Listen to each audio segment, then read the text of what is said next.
जो वेदांत संस्कार हुआ है, यह आज का पावन दिवस, आज सरस्वती पूजा है और हम तो ज्ञान की पुजारी हैं, त्याग और तपस्या की पुजारी है।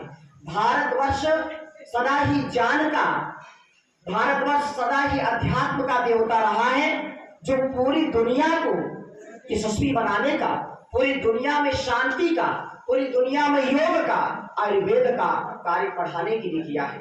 इसलिए यह परम पावन अवसर है। मैं निवेदन करना चाहता हूं कि हमारे ब्रह्मचारी जो वास्तव में गुरुकुल से पढ़ करके एक एक ब्रह्मचारी नर से नारायण का रूप बन करके, एक एक ब्रह्मचारी वामन से विराट बन करके आज पूरी दुनिया में छाने की जरूरत है। जैसे योग ऋषि परम पूज्य स्वामी जी महाराज, जैसे आयुर्वेद शिरोमणि आचार्य श्री महाराज ने छोटे से गुरुकुल से पढ़ करके आज पूरे देश और दुनिया की दिशा और दशा बदलने का काम कर रहे हैं, ऐसा आप सबको मिलकर के करना है। योग की परंपरा को, आयुर्वेद की परंपरा को, शरीर विज्ञान, योग विज्ञान, यज्ञ विज्ञान, अध्यात्म विज्ञान, आहार विज्ञान, संस्कार विज्ञान को घर घर पहुंचाने की जरूरत है। वो आशा, वो विश्वास आप सबसे ही लोग कर रहे हैं। यहाँ जहां पर लाखों लाखों गुरुकुल चलते थे, 1835 में मैकाले आया और उसने एक षड्यंत्र किया कि यदि भारतवर्ष में ये गुरुकुल चलते रहेंगे, जहां स्वावलंबन, जहां आत्मनिर्भरता है, जहां वामन से विराट बनने की तकनीक सिखाई जाती है, जहां पर कोई किसी के ऊपर निर्भर नहीं, जहां स्वयं स्वावलंबी बन करके, जहां आत्म कल्याण, विश्व कल्याण की पावनी परंपरा का, जहां पर सर्वे भवन्तु सुखिनः, सर्वे सन्तु निरामयाः, सर्वे भद्राणि पश्यन्तु मा कश्चित् दुःखभाग् भवेत्, यत्र विश्वं भवति तद्ईदम्, जहां पर पूरी समष्टि ही एक परिवार का, एक संसार का कार्य करता है। ऐसे भारतवर्ष की शिक्षा दीक्षा थी। या विद्या सा विमुक्त है, विद्या वो जो जिससे हम मुक्त हो जाते थे, अपने गुणकर्म स्वभाव में दिव्यता लाते थे। यहाँ पर विश्वानि देव सवितर दुरितानि परास्पर, या जो पावनी परंपरा थी, उस परंपरा को कालिक पोतने का काम मैकाले ने किया।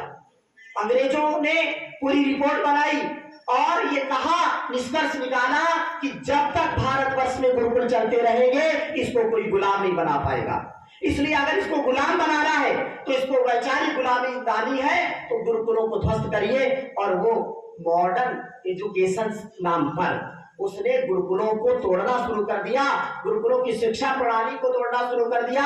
और चाहे कोई चारों वेदों का जाता हो, चाहे 6 दर्शनों का जाता हो, कितना भी विद्वान हो, लेकिन उसको कहा जब तक तुम्हारे पास डिग्री नहीं है तब तक तुम किसी काम के नहीं हो, कितना भी कुछ हो। ऐसी जो शिक्षा प्रणाली आई और भारतवर्ष को गुलाम बना करके चलेगी। हमको आज फिर से जरूरत है। इसलिए योग ऋषि परम पूज्य स्वामी जी महाराज ने और पूज्य स्वामी जी ने जो व्रत लिया, उस व्रत को आज पूरी दुनिया समझ रही है, उसको आत्मसात कर रही है और सभी अब गुरुकुल की ओर ही लौट करके आ रहे हैं। सब कह रहे हैं कि यदि सच्चा इंसान बनना है, यदि मनुष्यत्व लाना है, यदि माता पिता गुरु आचार्य का, धरती माता भारत माता का गौरव बढ़ाना है, यदि हमको अपने देश को बचाना है, यदि देश को विश्व गुरु बनाना है, तो एक ही शिक्षा है, वो है गुरुकुली शिक्षा, वो है अध्यात्म की शिक्षा, वो है 16 संस्कारों की शिक्षा, वो 4 आश्रमों की, वो वर्णों की शिक्षा है, जिससे आत्म कल्याण और विश्व कल्याण हो सकता है। इससे बढ़कर के कुछ हो नहीं सकता है। तो आप सब सौभाग्यशाली हैं इस पवित्र प्रांगण में, इतने श्रेष्ठ आचार्यों की सन्निधि में, या आप ज्ञान विज्ञान प्रचार प्राप्त कर रहे हैं, अंतेवासी के रूप में आपका निर्माण हो रहा है।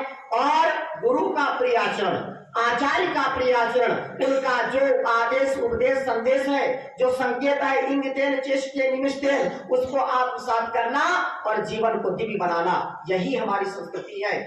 कहा कि एका शब्द सम्यक जाता सुप्रयुक्ता स्वर्गे लोके कामधुक् भवति। तो पंचपाणी का, षड्दर्शनों का, 11 उपनिषदों का, 4 वेदों का और वेद वेदांगों का जितना हम स्वाध्याय और जितना आत्मसात कर सकते हैं, उसको अपने जीवन में उतार सकते हैं। इस समय से बढ़कर के और कोई अच्छा समय नहीं हो सकता है। क्योंकि आचार्य बोल रहे थे संस्कार कराते कराते कि सबसे बड़ी समस्या है पढ़ते समय लगता है कितनी जल्दी ये जंजाल छूट जाए, कितनी जल्दी हम यहाँ से फुर्सत पा जाए, लेकिन क्या करें, करना पड़ता है। याद रखना, प्रथम में महर्षि दयानंद कहते हैं कि विद्या तो पहले विष के समान कहलाती है, और लेकिन जब उसको आत्मसात कर लेते हैं तो वही विद्या अमृत के समान कहलाती है।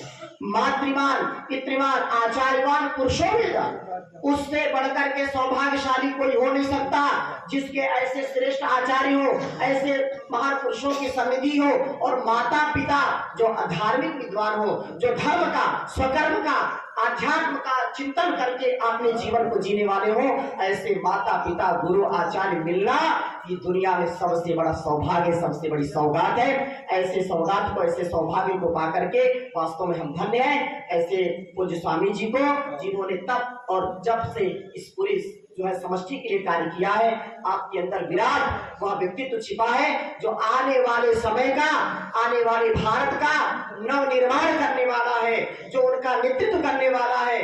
आपका गंतव्य, आपका मंतव्य, आपका कर्तव्य श्रेष्ठ हो, ऐसी शुभ भावना के साथ, शुभकामना के साथ मैं बहुत बहुत आपको साधुवाद